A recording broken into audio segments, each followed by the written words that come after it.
Ah, yes. $6 billion more for the Ayatollahs. The Democrats must be in charge. And cash for hostages. That always sets a good precedent, don't you think? Your Democrat Party at work. Now, this time at least, it's not our money, I guess, going to the Ayatollahs. But since we're at it, CNN is very excited to announce Biden asks Congress for $24 billion in more Ukraine assistance. It's called assistance, right? It's not military. It's not going from us to Ukraine back to the U.S. military-industrial complex. That's not what's happening. They're just doing, good work keeping war in Europe going for, it's got to be a decade or so. As remember, Thoroughly Modern Millie told us that he sees this war going on for years and maybe decades, knowing that he was going to be retiring a year later and he was going to have to get, a bunch of board positions like Hunter Biden on various, Raytheon and Boeing and some of the other big, big stuff, I'm telling you. So Biden asked Congress for $24 billion more in Ukraine assistance. And really, you talk about your return on investment, your ROI. You got your ROI? It looks like Ukraine's return on investment is just extraordinary. I mean, it was just, single-digit millions of dollars to the Biden family, and then Joe Biden's president. When Trump was president, of course, Putin didn't invade Ukraine, and he sat on the border and menaced them, but was afraid of what might happen if he did it. Then Joe Biden came along. Now, the Iranians, of course, are stepping up to take advantage of Biden being in the White House, and they want billions and billions of dollars since they have some hostages, and that's working out like a charm. And this is perfect. They're playing it perfectly because Biden is such a stooge.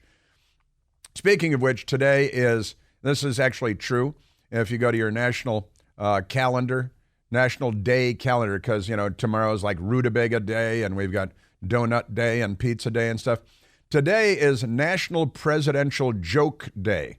August 11th every year is National Presidential Joke Day. And it's a day to tell presidential jokes. And this works out really well, actually. This is National Presidential Joke Day, and Joe Biden is president. Bada boom. That's what more need be said. He's the biggest joke. What a joke we've got as president. So he really brings life. He animates Presidential Joke Day. Am I right? The world's watching. Not a joke. Not a joke. Not a joke. It's not a joke. He's the joke. The joke's on us. The joke's on the world. But Putin knows that he can push him around. Xi Jinping, Ricochet Rabbit, knows that they can push Biden around. The Ayatollah and the mullahs are pushing Biden around. Ukraine is just manipulating this. That's just a pay-for-play scheme. It's a quid pro quo. And boy, it's paying off like never before. Not a joke. President Joe Biden on Presidential Joke Day is asking Congress for more than $24 billion for Ukraine and other international needs, wink, wink, all related to the Ukraine war, as he works to sustain support for the war, which will go on forever and ever, amid signs of softening support among Americans. The request, which includes more than $13 billion in security assistance and $7.3 billion for economic and humanitarian assistance in Ukraine, sets up a potential battle with Republicans in Congress. How dare they not just spend tens of billions of dollars every time Joe Biden wakes up in the morning with porridge on his chin. Some of whom voice skepticism about providing Ukraine any more money as a counteroffensive wears on and prospects of the war concluding soon appear slim. Well, where is the peace process? I've been asking this question since the first week or two. Who is, Geneva, the United Nations, New York, the Biden administration, the U.S. Secretary of State, American diplomats, anybody involved in a peace process? Shouldn't they meet in Paris and argue over the shape of the table for a while just to get things going? Do we have to bring Henry Kissinger out of retirement to bring peace to Europe in 2023? There's no discussion of peace talks at all because Joe Biden is a stooge for the military-industrial complex. No, I'm not joking. And by the way, another $24 billion. That's just extraordinary. In total, the supplemental request adds up to roughly $40 billion because it also includes $3.3 billion meant to fund infrastructure in countries affected by the Russian invasion. We're going to build bridges. We should send Pete Buttigieg over there to make sure the bridges aren't racist and stuff like that. Make sure they're LGBTQ-friendly highways and so it just here's a $12 billion request for funding disaster relief, potentially sweetening the package. CNN actually says sweetening the package for skeptical Republicans who have voiced concern approving more aid for Ukraine. It also includes $3.3 billion meant to fund infrastructure in countries affected by Russia's invasion, an attempt at preventing coercive Chinese lending from taking hold in those nations. Yeah, we got to give them billions of dollars so the Chinese don't come in and give them billions of dollars. And it includes $4 billion in funding for border security.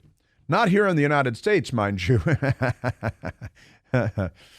But in Ukraine, he'll go to war over Ukraine's border security. But in our country, he'll blow up any effort to control our own border. Just amazing stuff. Boy, they are great, aren't they? And by the way, I talked about it yesterday. We talked about it yesterday. The mayor of New York, Eric Adams, who's an embarrassment, is demanding $12 billion in aid for New York City alone because of illegal aliens that are there in that sanctuary city. And obviously the correct answer here is to raise taxes on everybody in New York. Really, they should do it the Democrat way. Only on people making more than $400,000 a year. Raise taxes only. Joe Biden says this works. So if it works nationwide, it's got to work in New York City. There are more people there making $400,000, probably any place else on the planet. We're also asking the federal government to declare a state of emergency. This will allow federal funds to be allocated quickly to help address the urgent challenges we face.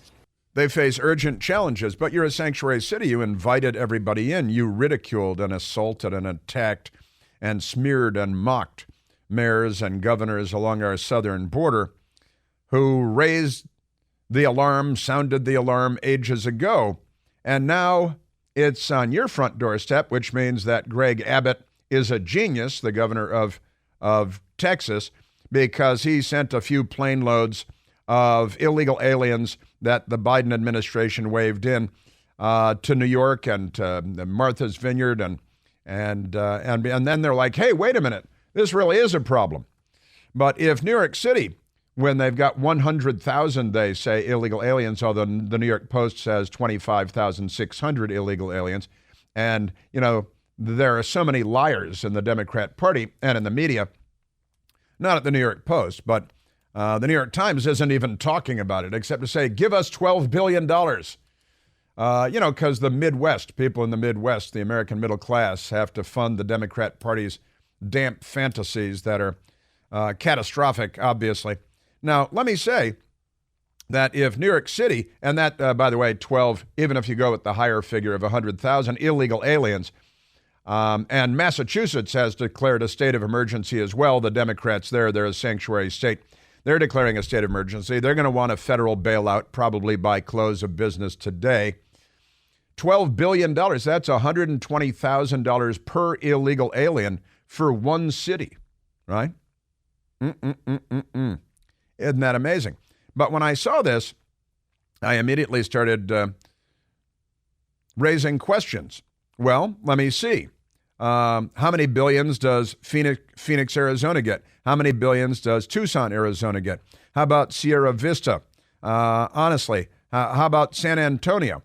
How many billions of dollars does San Antonio get if New York gets $120,000 per illegal alien. I honestly, and I mean this because they need to draw attention to the criminality of the Biden administration and the Democrats. Every Republican mayor in a border town, Texas, Arizona, New Mexico, forget about California, they've committed suicide already. Every Republican mayor in Texas and in Arizona, in New Mexico, should do what Eric Adams is doing. And I mean this. They should do this.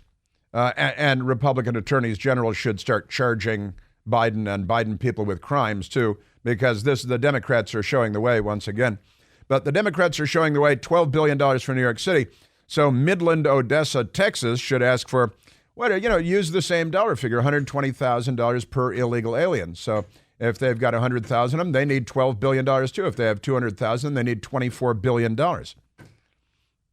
And why do I have to run all this? I mean, honestly, all of these border towns and cities need to do exactly what Eric Adams is doing in New York City, and then have the Republican governors come forward and say, we've got a bill for you, and we're using the New York City model, and you owe us $165 billion. All right? You owe us $88 billion. Tally this stuff up and hold a press conference and watch the news media ignore it because they're filthy, dirty, rotten, corrupt. They cheat on their wives, their taxes, their expense reports. They cheat on everything. Every border town should use the same formula, the New York formula, and get together and hold a press conference. Just saying. All right, let's get back to Joe Biden funneling billions more to terrorists, because the Democrats love terrorists. They gave us the White Knights of the Ku Klux Klan with their boy Nathan Bedford Forrest, and Senator Robert Byrd, a longtime colleague of Joe Biden's. Remember, Joe Biden didn't want his kids going to school in a racial jungle when they were racially integrating schools in Delaware. The Democrats, they created the Students for a Democratic Society, the Weathermen, which then was deemed to be sexist, and they changed it to the Weather Underground. Terrorist groups, cop killers, robbers funding the communist revolution. William Ayers, Bernardine Dorn, palling around with Barack Obama. Tenured professors at major American universities and so on. And sorry, I got a lot to say. Percy's looking at me. We got sound bites to get to here. And we do. And I'll get to them. Scout's honor in just a minute. CBDs. CBDs are everywhere now. They're putting CBD in everything. Well, my friends and great sponsors of our humble radio broadcast, Generic CBD. They've infused CBD into their #1 best-selling, deep-penetrating muscle and joint cream. And let me tell you, this stuff is famous. It's amazing. It works like magic. It melts right into your knees, elbows, shoulders, back, especially your stiff fingers, your hands, your knuckles, Goes to work in a matter of seconds. And even my best girl says it's a fantastic moisturizer. The company is called GenericCBD.com. You've heard me talk about them before. They sell premium CBD products for a whole lot less cash. And right now, you can start out by trying their muscle and joint cream for free. For free. You pay $2.95 to help with the shipping and handling, get it to your front door. But don't worry, it's not a subscription. There are no strings attached. They want you to try it because they know you're going to love it, and you're going to buy more for yourself and for mom and for your coworkers. So get your free sample today at GenericCBD.com. That's GENERIC-CBD, GenericCBD.com. These products and statements have not been evaluated by the FDA. These products are not intended to diagnose, treat, cure, or prevent any disease or illness. Yeah, I've got, some people, sane people responding to Joe Biden's billions for terror. And I've got more morning joke for you, too, completely nuts. And O.J. Simpson, don't go anywhere. As unique as the breakfast tacos here in San Antonio.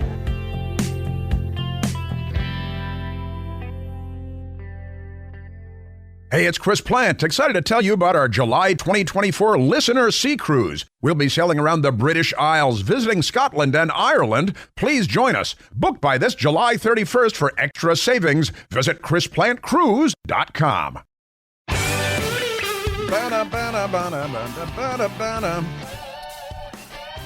It turns out that Ukrainians are really making out like bandits. They gave the Biden family $6.5 million. And now, according to the Panhandler Broadcasting System, they've gotten $113 billion in return.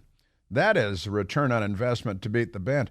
That's, maybe Bud Light should hire a Ukrainian, because I still need to get to that, too. Let's go to the telephones, Michael. Let's go to Tom, calling from Annandale, Virginia.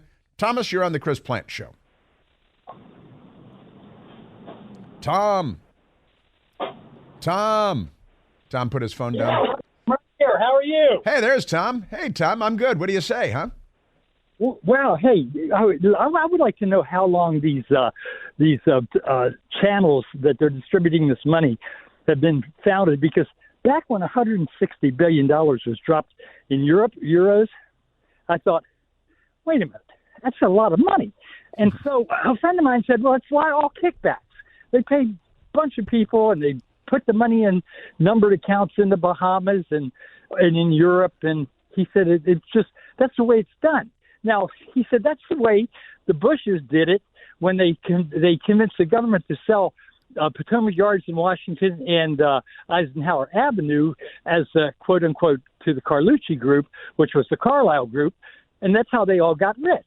But here's the deal: if these channels were founded back then, and what better way, since the Biden funds are kind of drying up since the House is investigating them, what better way to use the money again than to give them another $16 billion? Because if it's either going to the Bahama bank accounts or the distributed through these businesses to it's sure starting to make sense. And that's why it's so tied up in knots, because the Republicans started it, and the Democrats just fine-tuned it. So there you go. That's my conspiracy for the day. All right, Tom, thank you. One conspiracy at a time, I think, keep the focus. And, if that's Republicans are dirty for something, developing areas around Washington, D.C., not necessarily on the same level as what's going on in Ukraine, and direct payments to the Biden family, not necessarily the same as what we're describing here. I got a whole lot. Don't go anywhere.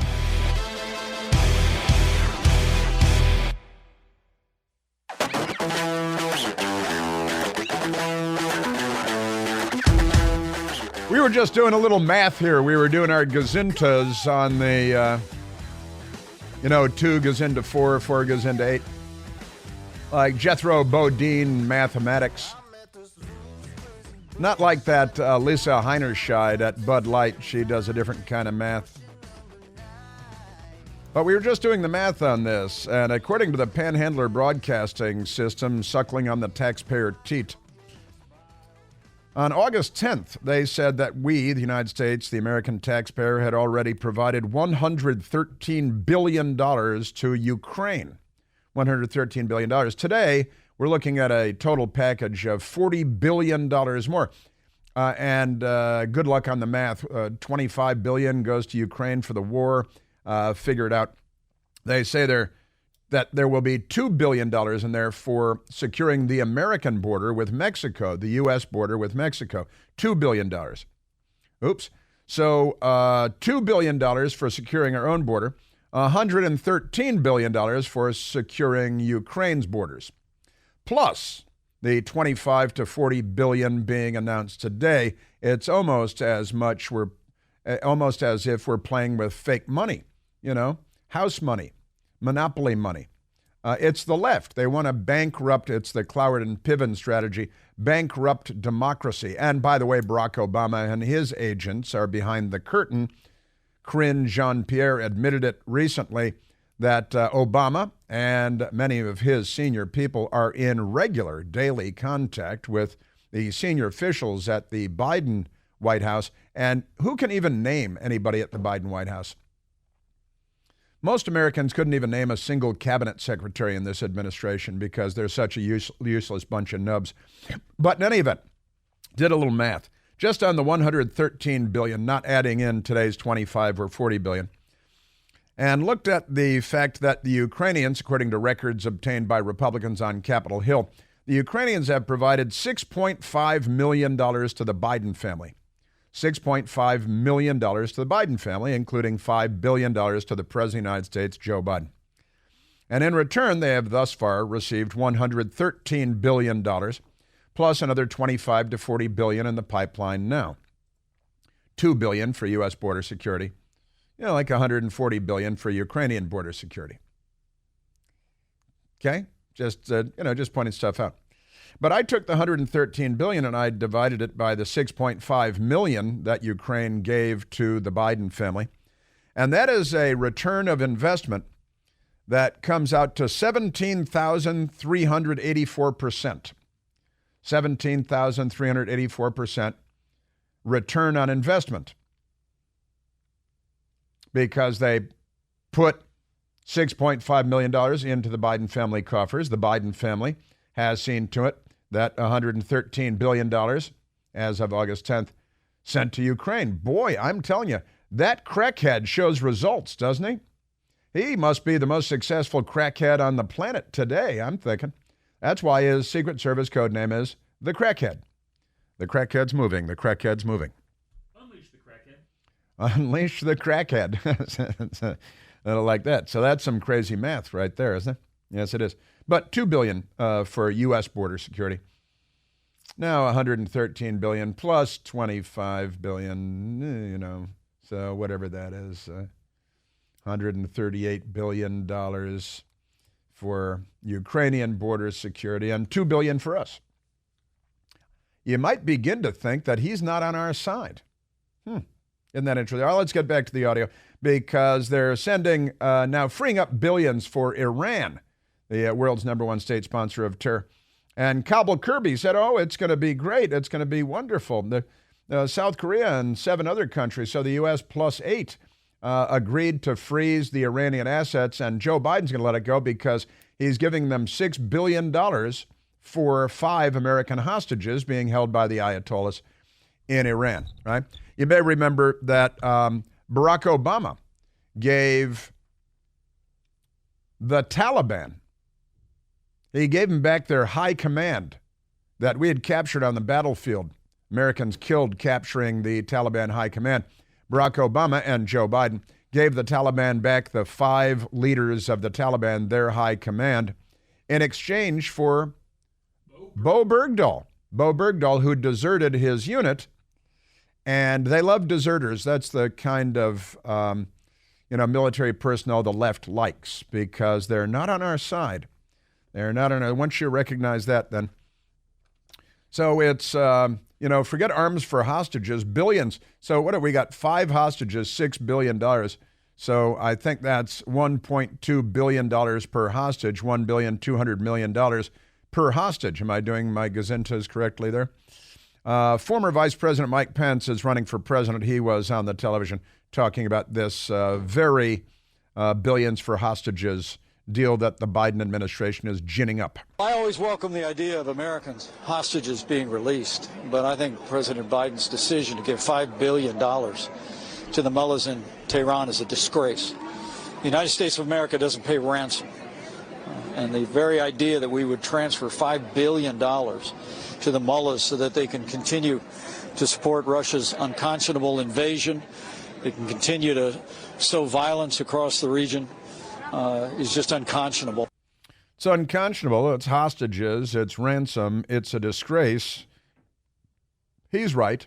Former Secretary of State Mike Pompeo, I believe he was first in his class at West Point as well. The Iranians wanted that money, and now they're going to get it. We're at about $1 billion a hostage. That market price will be recognized by the Russians, by the North Koreans who hold an American who came across the border.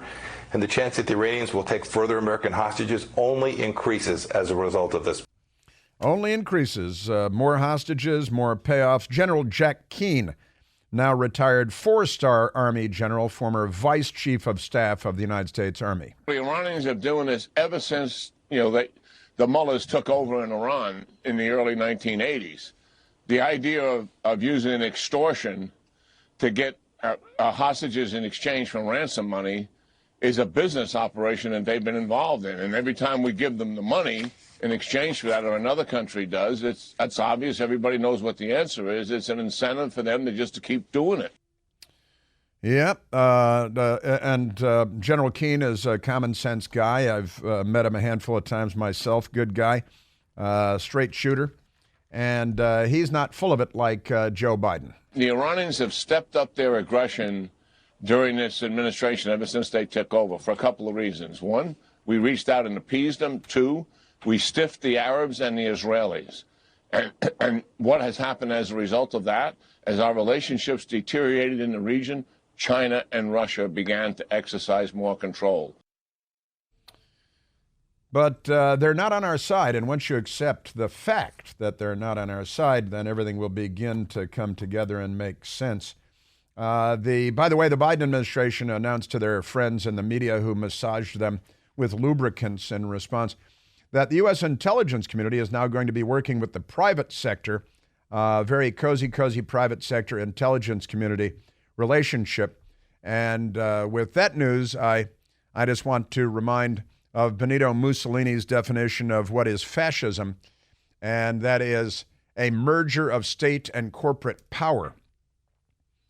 And David Garrow, the Pulitzer Prize-winning presidential historian, who in the Tablet article several days ago said that the Obama administration will be remembered by historians as the administration, the point in U.S. government history when the Democratic Party came together with the corporate oligarchs, fulfilling Benito Mussolini's definition of fascism.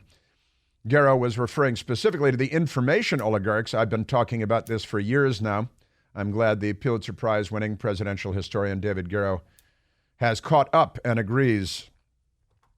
Now, with that, the word fascist was being bandied about on MSDNC this morning by a fascist by the name of Mehdi Hasan, who is a radical left-wing extremist. Adolf Hitler's party was a socialist workers' party. Joseph Stalin and the Union of Soviet Socialist Republics. Mehdi Hasan. The reality is the left understands two things. Number one, there is a fascist threat at the door, number one. And number two, Joe Biden's actually governed in a pretty progressive way and taken on board a lot of Bernie ideas, Warren ideas, and, not as many as some of us might like, but more than we thought. So he's a communist, Mehdi Hasan. Not as many Bernie Sanders ideas. Bernie's a communist. He honeymooned into the Soviet Union. He laments the loss of the Soviet Union because he's more Soviet than he is American. Mehdi Hasan, there's a fascist threat at the door. Well, you're the fascist threat, fascist boy. And the ongoing merger of state and corporate power, as liberal presidential historian and Obama biographer points out, it was the Obama administration, the official historians will note, merger of the Democrat Party and the corporate oligarchs, the information oligarchs. They don't need, locomotives and airplanes. They need to control the information. And the fascism of the 21st century is the merger of state, in this case, Democrat Party in the United States, and corporate, in this case, information oligarchs from Jeff Bezos to Mark Zuckerberg and on and on. And they had Jack Dorsey, and they're very furious about Elon Musk. So the fascist threat at the door, which sounds a lot like Donnie Douche from this morning on the same television show, Morning Joke. Do you not understand that if Donald Trump wins, nothing else matters because it's over? The Morning Joe might not exist anymore because Donald Trump has said, if I'm elected, I want the FCC reporting directly into me. And he will cancel the show. The FCC does not regulate cable television, moron. And then you may remember Michael Beschloss, who is another presidential historian and a left-winger rich boy, grew up with servants in the mansion and, chauffeurs and things. Michael Beschloss. What was at stake tonight and this week was the fact whether we will be a democracy in the future, whether our children will be arrested and conceivably killed. We're on the edge of a brutal authoritarian system, and it could be a week away. That was in reference to the midterm elections of last year, if the Republicans should take over Congress. Completely nuts. and your children could be killed because the Republicans will round up your children and kill them. That's what's going to happen. There's a Scarborough agreeing with Donnie. Joe Scarborough this morning was agreeing with what Donnie Busch was saying about the FCC, which doesn't regulate cable television. And Joe Scarborough doesn't know this, and Donnie Busch doesn't know this. But Joe Scarborough, who actually was a member of Congress, amazingly, and boy, oh boy, oh boy, this morning agreeing with the Buschster. I mean, you look at what's happened in Hungary, you look what's happened with Orban. Orban didn't take broadcasters out that opposed him, lined him up against the wall and shot him. No, he just regulated them out of business. What's Donald Trump done? He's looked at what Orban's doing. He said, okay, I'm going to have control of the FCC so I can decide what shows are on TV and what shows are not on TV. I have liberals all the time saying you need to push to have Fox News, like get the FCC to investigate this and get the FCC to investigate that. It doesn't work that way in America. It doesn't work that way, at least in this America, but that's how Donald Trump wants it to work in his America. That's other than the fact that the FCC doesn't regulate cable TV. It's a great conspiracy theory. You're psychotics. You should check yourselves into mental institutions for the help that you need. But this is today's Democrat Party, and know that Democrat California Congresswoman Katie Porter, who has 3 children and is vying now for Dianne Feinstein's Senate seat in California, has a very different but comparable apocalyptic view of the world. I told my 9-year-old daughter that I was going to be speaking with you, and I said, what do you think about climate change? And she said, the earth is on fire, and we're all going to die soon. Good. And I asked her how that made her feel, and she said it made her feel angry. That made her feel angry. This is quite a household they've got there. It's, if the house ever catches on fire, they should look for arson, and it might be them doing it to themselves because they're completely insane. And, you know, Trump is going to regulate. You guys are the guys that are regulating the hell out of everything.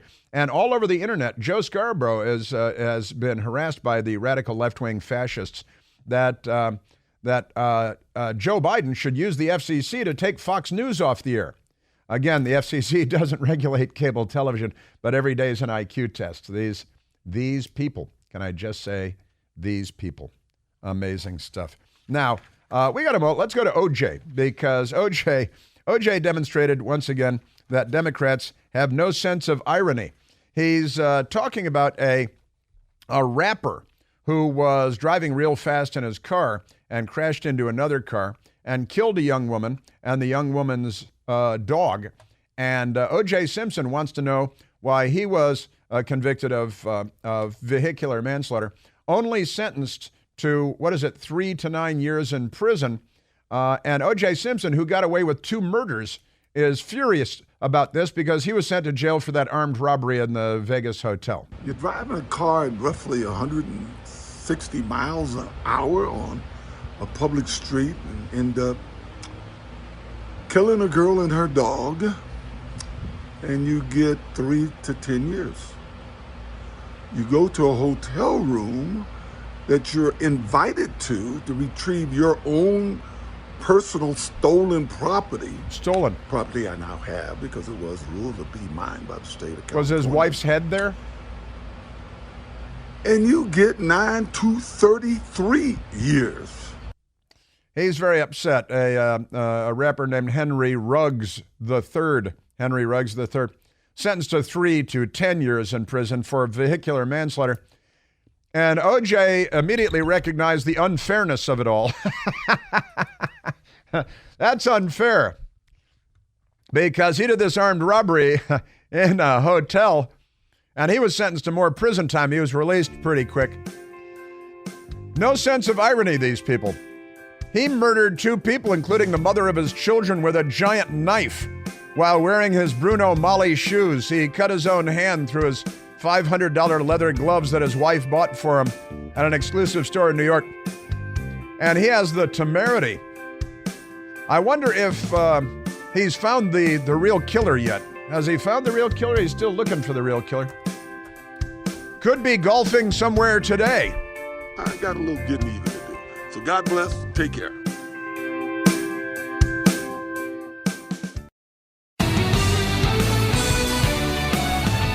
There's the luckiest guy in the world, maybe, named Billy Busch, B-U-S-C-H, heir to the Anheuser-Busch fortune. Billy Busch was on Newsmax TV night before last. He said he wants to buy back Bud Light from the company because he thinks they made a terrible mistake with that Harvard woman. I understand better than ever how my family went about doing business. And that was they loved this country, and they never got into politics. They stayed away from politics because they didn't want to turn off a big portion of the population. This was not the Billy Busch from the Trump tape. Totally different spelling and everything. And what does Billy Busch want to do when he buys back Bud Light? I think they need to bring a Bush in. They need to bring maybe me in and help them get out of this hole, or sell the brand to me, because I'd buy it. I'm in the beer business anyway. I think, they're going to have to do something drastic in order to change the tide that's rolling with them right now. And in order to do that, they're going to have to do something like that, honestly. So let's see what happens. I think I can make Bud Light great again, tell you the truth. Make Bud Light great again. That's a little tell there. If he bought it, I'd start drinking it again.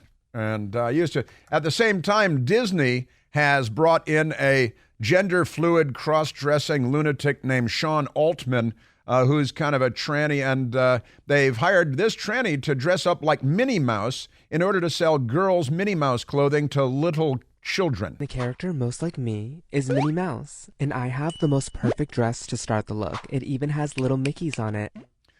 So Disney is trying to Bud Light themselves with the bottle and everything.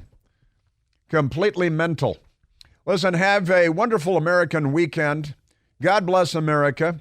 We're not done, but we're in a brawl. The Democrat Party is the bad guy here.